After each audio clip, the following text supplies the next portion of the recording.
बिस्मिल्लाहिर्रहमानिर्रहीम। Dear students, आज lecture number 4 है। ये गलती से लेक्चर नंबर 3 लिखा गया है। वैसे आज हमारा लेक्चर नंबर 4 है और इसमें हमारे पास जो कोर्स आउटलाइन में हेडिंग आ रही है, identifying and development of research proposal. Students, again very important lecture. ये रिसर्च प्रपोजल बहुत अहम है। जब आप अपनी रिसर्च का काम करेंगे उसमें आपको प्रपोजल तैयार करने पड़ेंगे। तो इसमें हमारे पास दो टॉपिक हैं आज, identifying and development of research proposal. तो सबसे पहले आज के लेक्चर में हम डिस्कस करेंगे आइडेंटिफाइंग प्रपोजल कि हम किस तरीके से पहले तो ये देखेंगे रिसर्च प्रपोजल क्या है और उसको हम किस तरीके से आइडेंटिफाई कर सकते हैं। आइडेंटिफाई करने का मतलब ये है स्टूडेंट्स के आप जब भी आपको कोई टॉपिक दिया जाएगा तो उसमें आप अपनी रिसर्च का जो प्रपोजल बनाएंगे वो आपको कैसे पता चलेगा या कैसे आपने ये करना है, उसको कैसे आइडेंटिफाई करना है, कैसे उसका पता लगाना है। ये आज के लेक्चर में हमारे सामने ये चीज रहेगी। वेरी इंपॉर्टेंट लेक्चर है, गौर से सुनिएगा, बहुत इंफॉर्मेटिव रहेगा आपके लिए। आइए जरा इसको देख लें। सबसे पहले स्टूडेंट्स हम प्रपोजल की डेफिनेशन को देखेंगे। रिसर्च प्रपोजल होता क्या है? देखिए, आप कोई भी रिसर्च का काम करना चाहते हैं, कोई भी चीज डेवलप करना चाहते हैं, बना रहे हैं आप उसको, उस पर इन्वेस्टिगेशन कर रहे हैं आप, तो आप अपने सुपरवाइजर को, जिसके अंडर आप काम कर रहे हैं और जिसने आपको कोई टॉपिक दिया है, कोई काम करने के लिए आपको कहा है कि ये काम करें आप, तो आपने अपने प्रपोजल बनाना है। ये प्रपोजल बना के आपने अपने सुपरवाइजर को सेंड करना है कि जी मैं ये काम करना चाहता हूं और उसमें ये चीजें शामिल हैं और मैं इस तरीके से इस रिसर्च को अमल में लेके आऊंगा और उसमें मेरी मेथोडोलॉजीज ये होंगी, मेरा टॉपिक ये होगा। ये सारी चीजें आप एक रिटन फॉर्म में अपने सुपरवाइजर को सेंड कर देंगे। किसके लिए? उसने इसको प्रूव करना है, उसने इसको देखना है, इसको स्टडी करना है कि स्टूडेंट जिस एरिया में, जिस टॉपिक पे, जिस मेथोडोलॉजीज के साथ काम करना चाह रहा है, क्या वो सही है, वो एरिया, रिसर्च एरिया सही है, वो रिसर्च टॉपिक सही है, और जिस मेथोडोलॉजी से रिसर्च का काम करना चाहता है वो ठीक है या नहीं है। इन तमाम चीजों को या ड्यूरेशन, जितनी ड्यूरेशन में वो काम करना चाहता है वो ठीक है या नहीं है। तो ये तमाम चीजें जो है वो आपका सुपरवाइजर इन तमाम चीजों को चेक करेगा और उसको अगर लगेगा कि ये बिल्कुल ठीक है तो वो आपको प्रूव कर देगा, वो आपका प्रपोजल एक्सेप्टेबल हो जाएगा और उसके बाद देन आप आगे अपनी रिसर्च का काम शुरू कर देंगे। और अगर वो ये समझता है कि ये जो स्टूडेंट ने मुझे ये प्रपोजल सेंड किया है इसमें उसका रिसर्च एरिया ठीक नहीं है, उसका टॉपिक सही नहीं है, ये इस टॉपिक पे ऑलरेडी काम हो चुका है, तो लिहाजा इसको चेंज करना चाहिए, और जिस मेथोडोलॉजी से आप काम करना चाहते हैं वो मेथोडोलॉजी सही नहीं है, और इसी तरीके आप जितने ड्यूरेशन में काम करना चाहते हैं वो ड्यूरेशन कम है या ज्यादा है, तो ये तमाम पहलू को सुपरवाइज देखेगा। और आप कहीं कोई अगर चेंजिंग करनी है और वो ये समझता है कि यहाँ पे चेंज जरूरी है तो वो आपको कहेगा कि इसको चेंज करें, तो फिर देन आप उसको चेंज करें, फिर उसको अप्रूवल के लिए सेंड कर देंगे और वो समझेगा कि आप बिल्कुल ठीक है और इस एरिया में वर्क हो सकता है और ये यहाँ पे स्कोप है वर्क करने का, तो वो आपको उसकी इजाजत दे देगा। आपने जो सेंड किया होगा रिसर्च एरिया और टॉपिक, आप उस पर काम करना शुरू कर देंगे।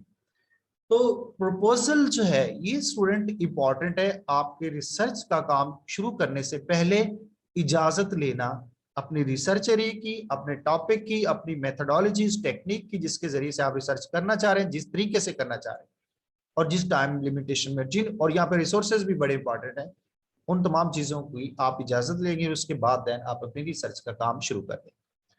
तो प्रपोजल इंपॉर्टेंट है। रिसर्च शुरू होने से पहले प्रपोजल का होना जरूरी है। हम या आज के लेक्चर में ये चीज देखेंगे कि हम ये प्रपोजल को आइडेंटिफाई कैसे करते हैं, हमें कैसे कैसे पता चलता है कि हम ये प्रपोजल का काम कर रहे हैं। प्रपोजल को डेवलप करना, कल के लेक्चर में हम उसको देखेंगे किस तरीके से हम उसको डेवलप कर सकते हैं। आज के लेक्चर में हमने इसको आइडेंटिफाई करना है, उसको देखना है कि हमारा प्रपोजल होता क्या है। आइए जरा यहाँ इस पैराग्राफ के जरिए से देख लेते हैं, यहाँ पे वो क्या कह रहा है। A research proposal is a simply a structured, यहाँ स्टूडेंट इन लफ्जों पे गौर करना है। ये यहाँ पे जितने भी आपको लफ्ज मिलेंगे, ये आपकी तमाम जो रिसर्च टेक्निक्स हैं, जितने रिसर्च प्रोसीजर हैं, उनके साथ इनका तल्लक है। ये यहाँ पे ऐसे सिंपल लफ्ज नहीं बोले गए। इन लफ्जों का आपकी जो जितनी भी रिसर्च का आप काम करते हैं, जिस फार्मूला से, जिन टेक्निक से, जिस लेआउट से आप काम करते हैं, ये इन लफ्जों का उसके साथ तल्लक है। यहाँ उसने बात की है कि स्ट्रक्चर्ड, स्ट्रक्चर्ड स्टूडेंट, ये इंपॉर्टेंट लफ्ज है। स्ट्रक्चर्ड का मतलब क्या है? वैसे इसके अगर लफ्जी मतलब देखें तो कोई चीज आपने जो एक बकायदा लेआउट से आप बना रहे हैं, लेआउट के हिसाब से आपने ली हुई है, वो आपका स्ट्रक्चर्ड है। फॉर एग्जाम्पल मैं आपको एग्जाम्पल देता हूं, जैसे आप C++ में आप एक प्रोग्राम लिख लेते हैं, तो उसमें आप देखते हैं उसका स्ट्रक्चर क्या है। उसमें आप हेडर फाइल्स को शामिल कर लेते हैं, उसमें मेन फंक्शन को शामिल कर लेते हैं, उसके बाद स्टेटमेंट्स आप उसकी बॉडी के अंदर लिखते हैं। तो पहले शुरू में हेडर फाइल्स का आना, फिर उसके बाद मेन फंक्शन का लिखना, फिर उसके बाद बॉडी लिखना और बॉडी के अंदर स्टेटमेंट्स को लिखना, ये सारा एक स्ट्रक्चर है। आप जो भी C++ का प्रोग्राम लिखेंगे, आप इस स्ट्रक्चर के हिसाब से लिखेंगे। तो यहाँ पे भी जो प्रपोजल है, ये भी, इसका भी ऐसे एक स्ट्रक्चर्ड है। ये कल के लेक्चर में हम इंशाल्लाह इसके स्ट्रक्चर पे बात करेंगे, उसको लिखना भी देखेंगे हम कैसे ये प्रपोजल लिखते हैं। इस चीज को हम बड़ी डिटेल से डिस्कस करेंगे इंशाल्लाह। तो बहरहाल आप जिस लेआउट से, जिस फॉर्मेट से आप अपना प्रपोजल बना रहे हैं, वो उसका स्ट्रक्चर है। इसी तरह फॉर्मल डॉक्यूमेंटेशन, फॉर्मल डॉक्यूमेंट, ये भी अभी मैं थोड़ी देर पहले आपसे ये बात कर रहा था कि आप ये प्रपोजल जो है ये रिटन फॉर्म में लिखते हैं और उसको अपने सुपरवाइजर को सेंड कर देते हैं।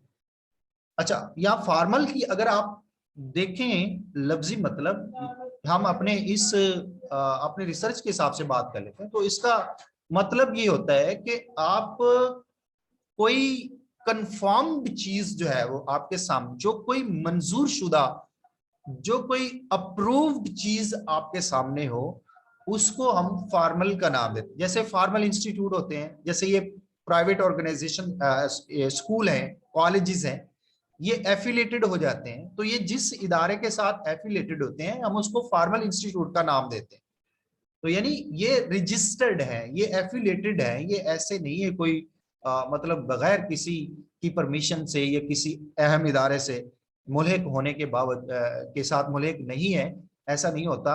ये किसी गवर्नमेंट के स्पेशली इदारे के साथ ये इंस्टीट्यूट इल्हाक कर लेते हैं, उससे मंजूर शुदा हो जाते हैं, फिर ये अपना काम शुरू कर लेते हैं। तो ये फॉर्मल इंस्टीट्यूट्स कहलाते हैं। अब इसी तरह आप भी अपने प्रपोजल की जो डॉक्यूमेंटेशन तैयार करेंगे, जो लिखेंगे आप अपने प्रपोजल को, वो आपकी फॉर्मल डॉक्यूमेंटेशन होगी। मीन वो, उसको कोई प्रूव करेगा, उसको कोई अप्रूव करेगा, उसको कोई परखेगा, उसको देखेगा, देन वो आपकी डॉक्यूमेंटेशन जो है वो एक्सेप्टेबल होगी। तो इसका मतलब है फॉर्मल डॉक्यूमेंटेशन। तो आपका जो रिसर्च प्रपोजल है वो एक स्ट्रक्चर्ड है, बकायदा एक लेआउट के हिसाब से लिखा गया है, और वो फॉर्मल डॉक्यूमेंटेशन है। मीन उसको किसी ने प्रूव किया हुआ है, उसको किसी ने कहा है कि ये जी ठीक है। ये ऐसे नहीं है कि उसको किसी ने प्रूव ही नहीं किया और आप अपनी रिसर्च का काम शुरू कर रहे हैं, नहीं। आपका रिसर्च प्रपोजल बकायदा प्रूव्ड होगा, किसी से मंजूर शुदा होगा, उसके बाद देन आप आगे उससे अपनी रिसर्च का काम शुरू करेंगे। यहां आगे उसने इन्हीं बातों को एक्सप्लेन किया है। That explains what you explain to research. आपका रिसर्च प्रपोजल इस चीज को एक्सप्लेन कर रहा है कि आप अपनी रिसर्च में करना क्या चाहते हैं। यानी आप अपनी रिसर्च जो आगे चल के आपने रिसर्च का काम करना है, उसमें आप करना क्या चाहते हैं, ये चीज आप एक्सप्लेन कर देते हैं अपने रिसर्च प्रपोजल के अंदर। जैसे यहां ब्रैकेट में देखें, यूर रिसर्च टॉपिक, यानी आप अपना रिसर्च टॉपिक इस रिसर्च प्रपोजल के अंदर लिख देते हैं। और यही चीज मैंने आपको पहले थोड़ी देर पहले कहा कि प्रपोजल में आप अपना रिसर्च एरिया, रिसर्च टॉपिक और मेथोडोलॉजीज को, ये भी अभी मेरे सामने आ गई। Why it is worth researching, इसका मतलब ये है कि आपने जो टॉपिक अपने प्रपोजल में बयान किया है, आप ये भी बताएंगे कि ये जो टॉपिक है मैं इस पे काम क्यों करना चाहता हूं, क्या वजह है कि मैंने इस टॉपिक को सिलेक्ट किया है, आप लाजमी तौर पे बताएंगे। मसलन कोई आप ऐसा टॉपिक ले लेते हैं जिसपे अभी कोई रिसर्च का काम नहीं हो, तो आप उसमें बताएं कि ये एरिया जो है या ये जो रिसर्च टॉपिक है इस पे अभी कोई काम नहीं हुआ, इसलिए मैं इस पे काम करना चाहता हूं, या इसकी कोई इंपॉर्टेंस है, कोई अहमियत है, वो आप समझते हैं कि ये मेरी ये जो रिसर्च है ये दूसरे बहुत सारे लोगों को इंक्लूडिंग मी फायदा देगी, अहम नॉलेज हमारे सामने लेके आएगी, आप ये समझते हैं ये इंपॉर्टेंट है, तो आप ये सारी वजूहात आप अपनी जस्टिफिकेशन की शक्ल में लिख दें। And how you plan to investigate it, और आपने किस तरीके से ये रिसर्च का काम करना चाहा है, वो प्लान भी आप अपने इस प्रपोजल में लिखेंगे।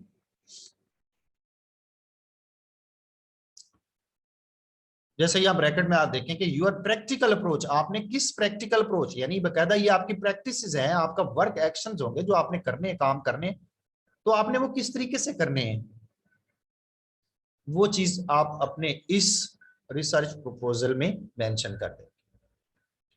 अब आपको समझ आ रही होगी कि रिसर्च प्रपोजल क्या है।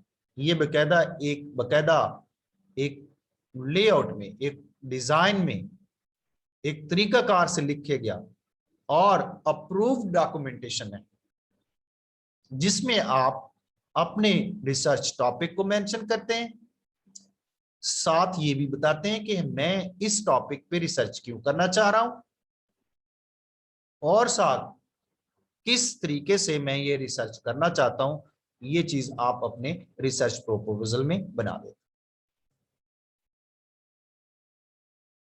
होपफुली स्टूडेंट्स आपको रिसर्च प्रपोजल की समझ आ गई।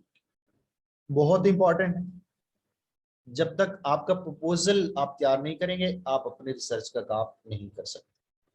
अच्छा, यहाँ दो सूरतें हैं स्टूडेंट्स, मैं ये भी आपको क्लियर करते जाऊं। बात सिचुएशन में ये भी होता है कि आपको सुपरवाइजर खुद कोई टॉपिक दे देता है, तो इस सिचुएशन में आपको टॉपिक असाइन हो गया, आपने उस टॉपिक को लिया और रिसर्च का काम शुरू कर दिया। और ज्यादातर ये भी होता है कि आप अपना प्रपोजल सेंड कर देते हैं कि जी मैं इस टॉपिक पे इस तरीके से काम करना चाहता हूँ, ये मेरा प्रपोजल है, इसको देख लें क्या ये सही है या नहीं, मैं इस पे काम कर सकता हूँ या नहीं। तो अगर आप ये सेंड कर रहे हैं प्रपोजल, तो इस पे आपको काम करना पड़ेगा। मजीद देखें इसका मकसद क्या है। The purpose of the research proposal is to convince your research supervisor. वही बात आ गई, अभी मैं बात कर रहा था कि सुपरवाइजर होंगे, ये डेफिनेटली आपके रिसर्च सुपरवाइजर आपके सामने आ जाएंगे, आप उनको अपना प्रपोजल सेंड करेंगे।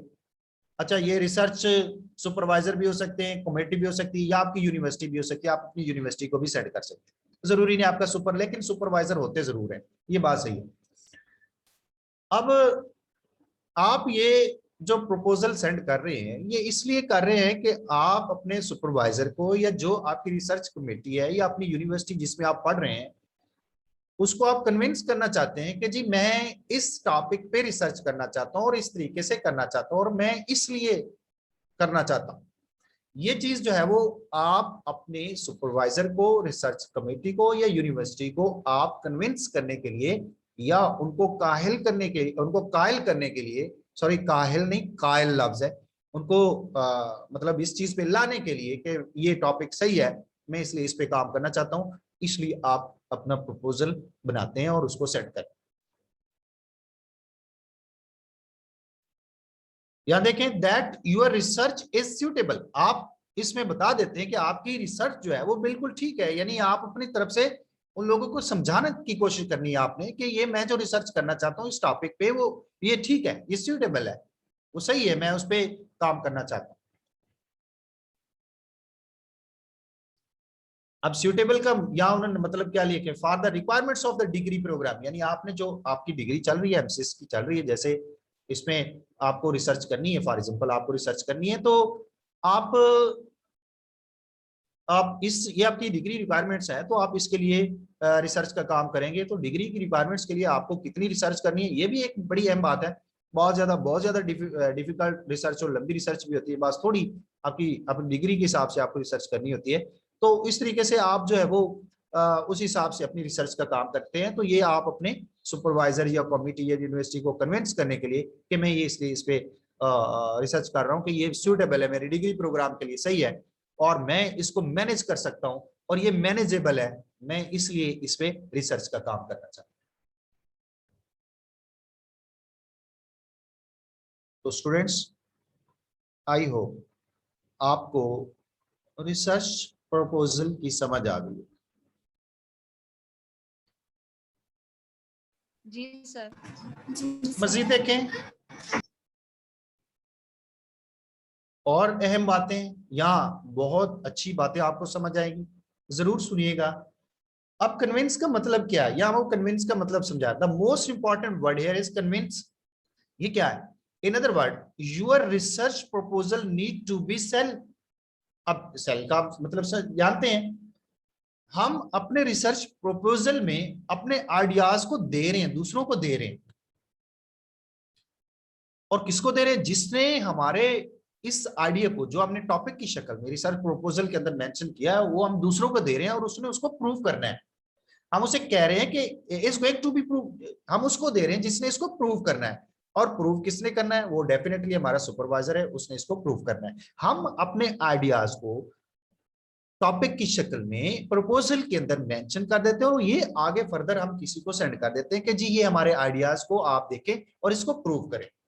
कन्विंस का मतलब ये, और ये भी आप जानते हैं कि किसी को अगर कन्विंस करना है तो डेफिनेटली सादा से लफ्जों में नहीं, आप उसको डिटेल के साथ उसको मेंशन करना पड़ता है और फिर जाके वो बंदा कन्विंस होता है। If it does not convince them, अगर आपका ये प्रपोजल जो है जिसमें आपने अपने आइडिया को मेंशन किया और ये दूसरों को कन्विंस नहीं करता, तो फिर अच्छा इसमें क्या है, of its suitability and manageability, कि दो दो चीजें हैं आपके प्रपोजल में, ये दो चीजें होनी चाहिए फिर जाके ये दूसरों को कन्विंस कर पाएगा, सूटेबिलिटी एंड मैनेजेबिलिटी। जैसे हमने कहा कि जी हम इस रिसर्च टॉपिक पे हम इसलिए काम करना चाह रहे हैं कि ये सूटेबल है, हमारी डिग्री प्रोग्राम के हिसाब से सूटेबल है। मैंने आपको समझाया एमसीएस में आप रिसर्च करेंगे और एमसीएस में कोई बहुत लंबी चौड़ी रिसर्च नहीं होगी आपकी, कुछ लिमिटेशन होगी, थोड़े से लफ्जों में आपको रिसर्च करनी होगी, बहुत लंबी नहीं होगी। तो आप उसी हिसाब से, और उसमें आपके सिलेक्टेड टॉपिक्स होंगे, एरियाज होंगे, उसी में आपको रिसर्च करनी होगी, तो आप उसी हिसाब से अपनी रिसर्च का काम करेंगे। तो ये आपकी डिग्री की रिक्वायरमेंट है।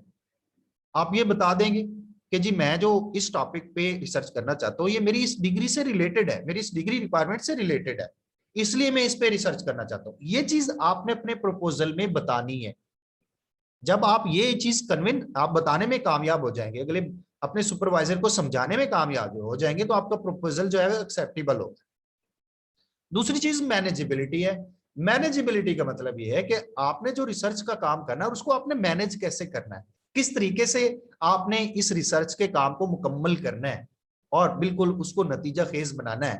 तो उसके लिए आपको पूरा प्लान मेंशन करना पड़ेगा, पूरा तरीकाकार, पूरी टेक्निक्स और मेथड्स आपको देखने पड़ेंगे।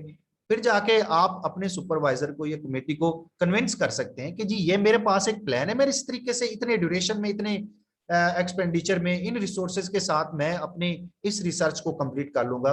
तो वो उसको देखेंगे, अगर उनको आप ये चीज बावर कराने में कामयाब हो जाते हैं कि जी ये मेरा प्लान ठीक है, तो वो आपको आपके प्रपोजल को एक्सेप्ट कर लेंगे और आप अपने प्रपोजल पे, अपने टॉपिक पे काम करना शुरू कर दें। तो दो चीजें जो है कन्विंस करने में आपको लाजमी ज़हन में रखनी है। नंबर वन, सूटेबिलिटी, जो मैं आप बता चुका हूं कि according to the requirement of degree आपका टॉपिक होना चाहिए, and other is manageability, and this is the complete plan to complete your research. या आपने जो रिसर्च करनी है उसके लिए आपके पास प्लान होना चाहिए, फिर जाके आप कन्विंस कर सकते हैं। अब इसमें और भी चीजें हैं आपके सामने कन्विंस करने में। या देखिए, you will need to revise and resubmit.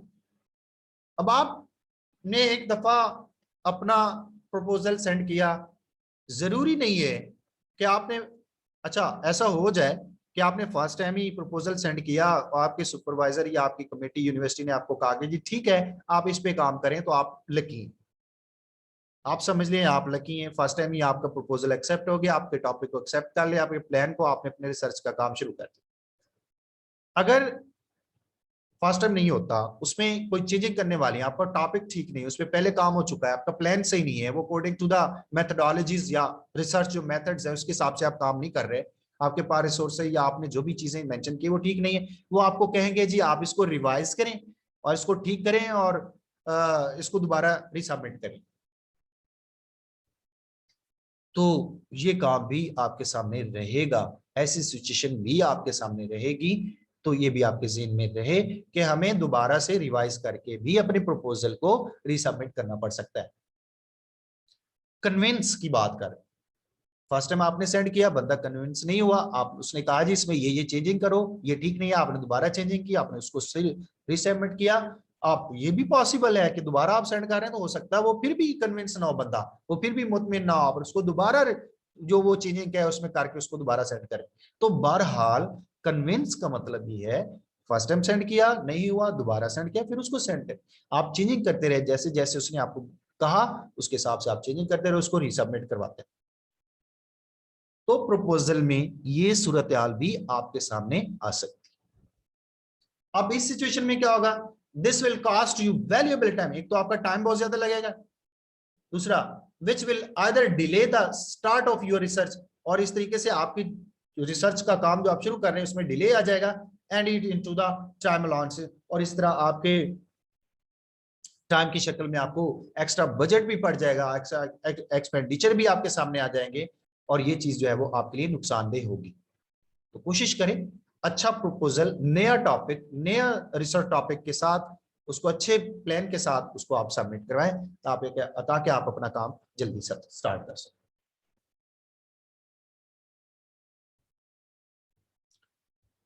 Students, ये था हमारे पास रिसर्च प्रपोजल की डेफिनेशन, और उसमें आपने देखा रिसर्च प्रपोजल क्या है, उसमें क्या चीजें शामिल होती हैं, कैसे कन्विंस कर सकते हैं, ये हम यहाँ पे डेफिनेशन देख रहे हैं। इंशाल्लाह कल हम उसको बकायदा डेवलप करेंगे, रिसर्च प्रपोजल पे बात करेंगे, कैसे बनाया जाता है, लिखा कैसे जाता है, ये कल के लेक्चर में। आज हम मजीद इसी पे बात करेंगे, हम इसको आइडेंटिफाई कैसे करते हैं। मसलन मैं जो एक रिसर्च प्रपोजल बनाना चाह रहा हूं तो उसमें मुझे किन चीजों को सामने रखना है।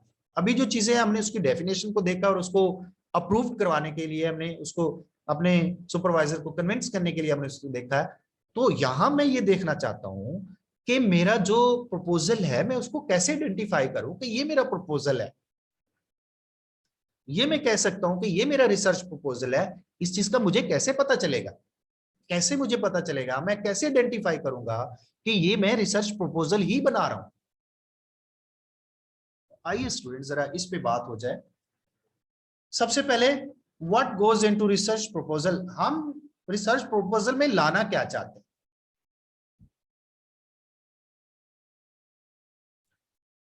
हम असल चाहते क्या है, हम करना क्या चाहते हैं, हम कैसे करना चाहते हैं, ये सारी बातें जो है ये आपके इस रिसर्च प्रपोजल में शामिल होनी चाहिए। यानी जब आप अपना रिसर्च प्रपोजल बनाने बैठे तो इन चीजों को सामने रखें कि हमारी रिसर्च क्या है, यानी हमारा टॉपिक क्या है, फिर उसको जस्टिफाई करें। जस्टिफिकेशन का मतलब यह है कि आपने एक टॉपिक सामने रखा है तो उसको इस अंदाज में उसकी फेवर करें, आप उसकी फेवर में अपने कमेंट्स लिखें, अपने स्टेटमेंट्स लिखें कि वो प्रूव हो जाए, वो आप ये चीज अपने सुपरवाइजर को बावर कराने में कामयाब हो जाए कि जी ये जो टॉपिक मैंने सिलेक्ट किया है ये बिल्कुल ठीक है, इस पे रिसर्च हो सकती है, उसकी जस्टिफिकेशन करें और उसको आप किस तरीके से आप करना चाहते हैं ये चीज आप अपने प्रपोजल में लेके आए, लाजमी लेके आए। जैसे यहाँ पे वो कहता है कि एज मेंशन्ड, जैसे हमने पहले बात किया, गुड डिसर्टेशन और thesis proposal needs to cover the what, the why and how. अच्छा, डिसर्टेशन या थीसिस ये वही बात है स्टूडेंट्स, ये लफ्ज एक थीसिस भी हमारे सामने आ गया। हम यहाँ पे बात कर रहे हैं रिसर्च की, रिसर्च प्रपोजल की। ये रिसर्च थीसिस क्या है? आपने टॉपिक, आपने प्रपोजल लिखा, उसमें टॉपिक मेंशन किया, अपने सुपरवाइजर को सेंड किया, सुपरवाइजर ने इसको प्रूव कर दिया, ठीक है जी आप इस टॉपिक पे रिसर्च करें। तो जब आप उस टॉपिक को सामने रखते हुए रिसर्च कर रहे होंगे और जो चीजें आप फाइंड कर रहे होंगे, इन्वेस्टिगेशन अपनी रिसर्च में फाइंडिंग आप ले रहे होंगे, उनको आप रिटन फॉर्म में लिखते जा रहे होंगे, ये आपके थीसिस कहलाएंगे। ये स्पेशली आते हैं हमारे सामने जब हम पीएचडी वगैरह करते हैं, तो वहां पे हमारे पास थीसिस की शक्ल में हमारी चीजें आती हैं, या आप एमफिल करते हैं तो वहां पे आपके सामने ये थीसिस वगैरह आते हैं। तो बहरहाल ये इंशाल्लाह आपके सामने आती जाएंगी चीजें, बल्कि ये आप तो आपकी इस डिग्री में भी आपके सामने थीसिस हैं, ये आपको लिखने पड़ेंगे, ये आपका बकायदा एक सब्जेक्ट भी है, तो ये आपके सामने ये चीजें आ जाएंगी। बहरहाल आप अपने टॉपिक के बारे में जितनी भी रिसर्च के दौरान फाइंडिंग करते हैं तो उसको रिटन फॉर्म में लिखते हैं, ये आपका थीसिस कहलाता है। अब इन थीसिस में या इस सारी रिसर्च की फाइंडिंग में जो आप चीजें फाइंड कर रहे हैं, तो उसमें आप क्या चीजें लिखेंगे अपने थीसिस में, या किन चीजों को आप फाइंड करना है, वो वो आपके इस रिसर्च प्रपोजल में मेंशन होनी चाहिए।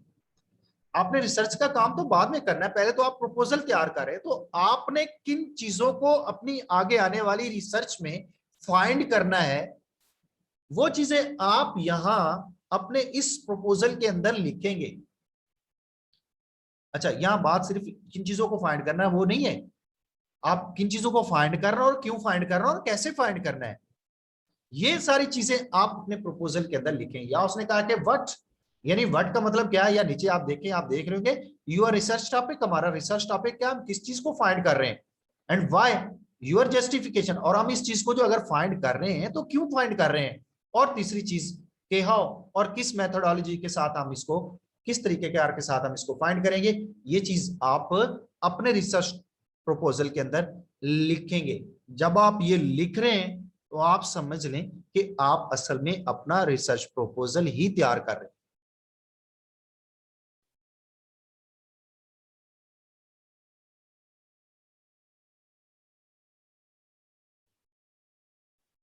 आइए जरा इन्हीं बातों को डिटेल से देखते हैं स्टूडेंट्स।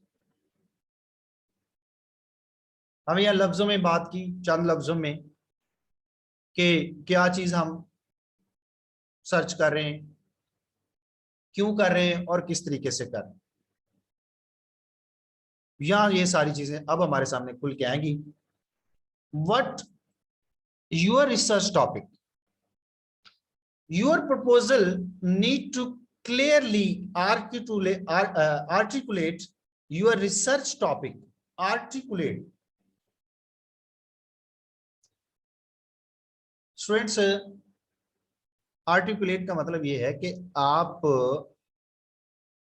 जो टॉपिक आपने मेंशन किया हुआ है, जो टॉपिक आपने लिया हुआ है, उसको आप बकायदा अमली शक्ल कैसे देंगे। यहाँ एक टॉपिक है नीचे, अभी हम इस पे बात करते हैं, यहाँ एक टॉपिक मेंशन किया हुआ है, तो कैसे आप उसको अमली शक्ल देंगे, किस तरीके से, कैसे आपने उसको लेके चलना है, ये चीज आप अपने प्रपोजल के अंदर क्लियरली मेंशन करने के, बड़ी वजाहत के साथ, उसमें कोई एम्बिग्विटी नहीं होनी चाहिए, पूरी क्लियर आप उसको मेंशन करेंगे।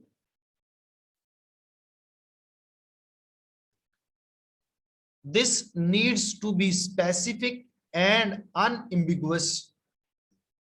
स्पेसिफिक, स्पेसिफिक का मतलब ये है स्टूडेंट, आप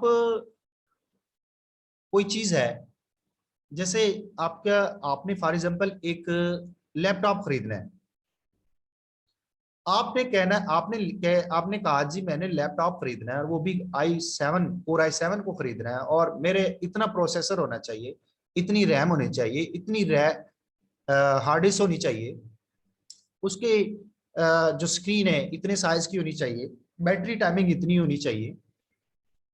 ये आपने पहले से मेंशन कर ली है, ये चीजें आपने पहले से बयान कर दी। अब आप जब भी लैपटॉप खरीदे तो आपसे वो पूछेगा हाँ जी आपकी क्या रिक्वायरमेंट्स है, तो आप उनको बता देंगे जी ये मेरी रिक्वायरमेंट है, मैं इन स्पेसिफिकेशन के साथ मैं अपने लैपटॉप को खरीदना चाहता हूं। तो ये जो पहले से आपने चीजें मेंशन कर ली हैं, ये आपकी स्पेसिफिक्स है, ये आपकी स्पेसिफिक है। आपने पहले मेंशन कर लिया हुआ है कि ये चीज जो है वो मैंने खरीदनी है, आपने स्पेसिफाई कर दिया, आपने स्पेसिफिक कर दिया, उनको मेंशन कर दिया, उनको बयान कर दिया। और अगर आप उनको लिख लें तो ज्यादा बेहतर। तो आप अपने रिसर्च को कैसे अमली शक्ल में लाएंगे, ये चीज आपको स्पेसिफाई करने पड़ेगी, ये चीज आपकी स्पेसिफिक होनी चाहिए। जैसे लैपटॉप खरीदने के लिए आपको पहले से एक चीजें आपने मेंशन कर ली हैं, तो रिसर्च प्रपोजल में भी आप अपनी रिसर्च को कैसे लेके चलेंगे, उसको कैसे अमली शक्ल देंगे, ये तमाम बातें आप अपनी रिसर्च में स्पेसिफिक कर देंगे। एंड अनएम्बिगुअस स्टूडेंट्स, एम्बिगुअस ऐसी चीज जिसमें मुबहम हो, कोई चीज मुबहम हो। मुबहम का मतलब ये होता है कि कोई चीज क्लियर ना हो, वाजे ना हो। मसलन मैं आपके सामने किसी बंदे का नाम ले लेता हूं और आप उसको नहीं जानते, तो ये चीज आपके लिए एम्बिगुअस है, आप उसको नहीं जानते, आपको फौरन ज़हन में आएगा पता नहीं ये किस बंदे का नाम ले रहे हैं सर। या आपके सामने मैं कोई क्वांटिटी बोल देता हूं, आप डेफिनेटली आपको पता नहीं ये क्वांटिटी है क्या, किस चीज की तादाद है, क्या कि ये पैसे हैं, क्या चीज है। तो ये यहाँ पे एम्बिग्विटी पाई जाती है। अनएम्बिगुअस का मतलब ये है कि जो चीज आप बना रहे हैं वो क्लियर होनी चाहिए, उसमें कोई मुबहम चीज नहीं होनी चाहिए, उसमें कोई एम्बिग्विटी नहीं पाई जानी चाहिए, वो चीज आपकी क्लियर होनी चाहिए।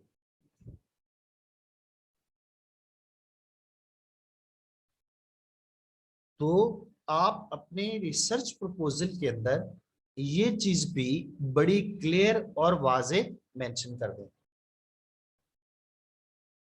क्लियरली मेंशन करें उसको, उसमें कोई चीज जो है छुपा के न रखें, या हर पहलू को वाजे लिखें ताकि आपका रिसर्च प्रपोजल जो है वो एक्सेप्टेबल हो जाए। Your research topic should make it clear exactly what you plan to research. वही बात आ गई, आप किस तरीके से आपने काम करना है इस चीज को भी क्लियर करें। एंड इन अ कंटेक्स्ट, अब यहाँ पे एक एग्जांपल है, जैसे अभी हमारे सामने आ गई बात कि यहाँ टॉपिक को देखें, यहाँ पे वो कह रहा है कि an investigation in the factor which impact female generation Y customer livelihood to promote a specific makeup brand. अब यह क्या कहना चाह रहा है कि फीमेल्स हैं उनके लिए मेकअप का ब्रांड है, तो उस ब्रांड को कैसे मोटिवेट किया जा सकता है। तो ये चीज जो है वो फैक्टर्स को इन्वेस्टिगेट करना है कि कौन से फैक्टर्स जो है वो इस फीमेल के मेकअप ब्रांड को मोटिवेट कर सकते हैं, इनको प्रमोट कर सकते हैं, इनको आगे फर्दर बेहतर तरीके से बेचा जा सकता है, उनको आगे एडवर्टाइज किया जा सकता है, प्रमोट किया जा सकता है। तो वो कौन से फैक्टर है जिनके जरिए से इन फीमेल्स के मेकअप ब्रांड्स को प्रमोट किया जा सकता है, उन फैक्टर्स के बारे में इन्वेस्टिगेशन करनी है, वो फैक्टर्स तलाश करने हैं। टू देयर पीयर्स, पीयर्स का मतलब ये होता है स्टूडेंट्स, जैसे एक ब्रांड है उसके हिसाब से कोई और भी ब्रांड होंगे, उस जैसे कोई और भी ब्रांड होंगे, उसके मुकाबले में कोई और भी ब्रांड होंगे। तो दूसरे ब्रांड्स की निस्बत जो है वो आपके पास कोई अपना आपकी कंपनी है, उसका कोई ब्रांड है, मेकअप ब्रांड है फीमेल्स के लिए, तो उसको प्रमोट करने के लिए वो कौन से फैक्टर्स हैं उनको तलाश करना, ये एक टॉपिक है।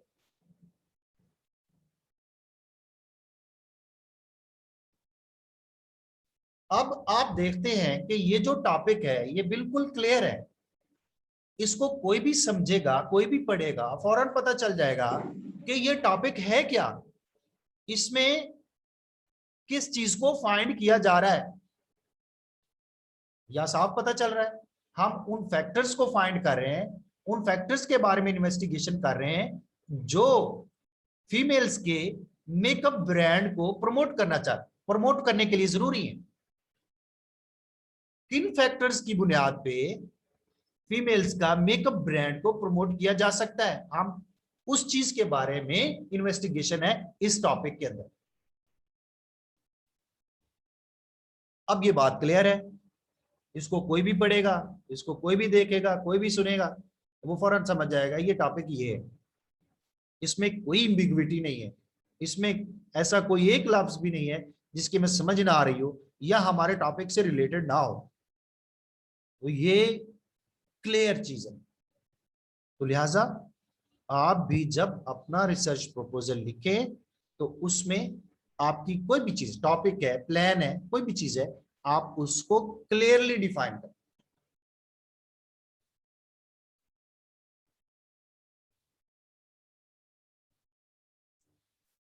जैसे अगर हम इसी टॉपिक को देखें, यहाँ पे इसको क्लियर किया गया है कि व्हाट इज बीइंग इन्वेस्टिगेटेड। अब हमें पता चलता है कि हम किन चीजों को इन्वेस्टिगेट कर रहे हैं। जैसे हम फैक्टर्स को इन्वेस्टिगेट कर रहे हैं that make people promote a brand of makeup, हम वो फैक्टर्स तलाश कर रहे हैं, हम उन फैक्टर्स को फाइंड आउट कर रहे हैं जो ब्रांड को प्रमोट कर सकता है लोगों में।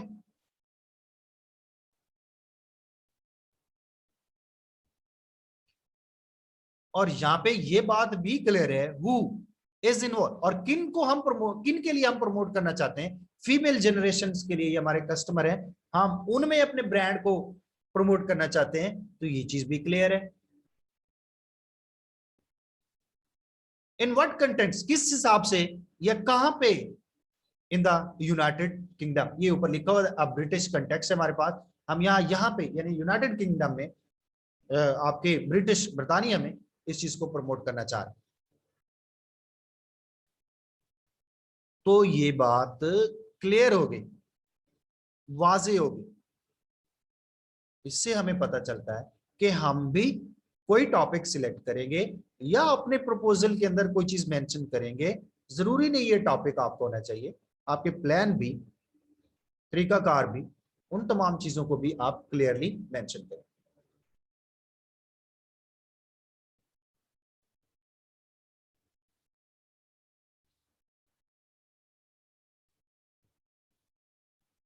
तो स्टूडेंट्स हमें पता क्या चला,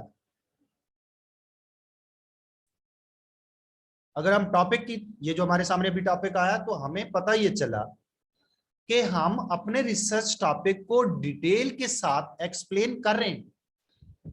हम अपने रिसर्च प्रपोजल में अपने टॉपिक, ये जैसे अभी हमने पीछे टॉपिक को देखा, ये टॉपिक पे ही बात कर लेते हैं, हमारे रिसर्च टॉपिक पे बात कर ले, तो इस टॉपिक को अगर हम अपने प्रपोजल में लेके आते हैं तो उसको हम डिटेल के साथ मेंशन करेंगे।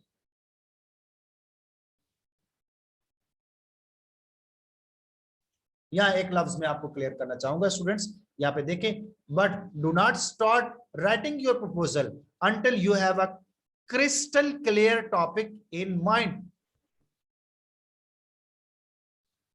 क्लियर, क्रिस्टल क्लियर का मतलब ये स्टूडेंट साफ शफाफ, बिल्कुल साफ, जिसमें कोई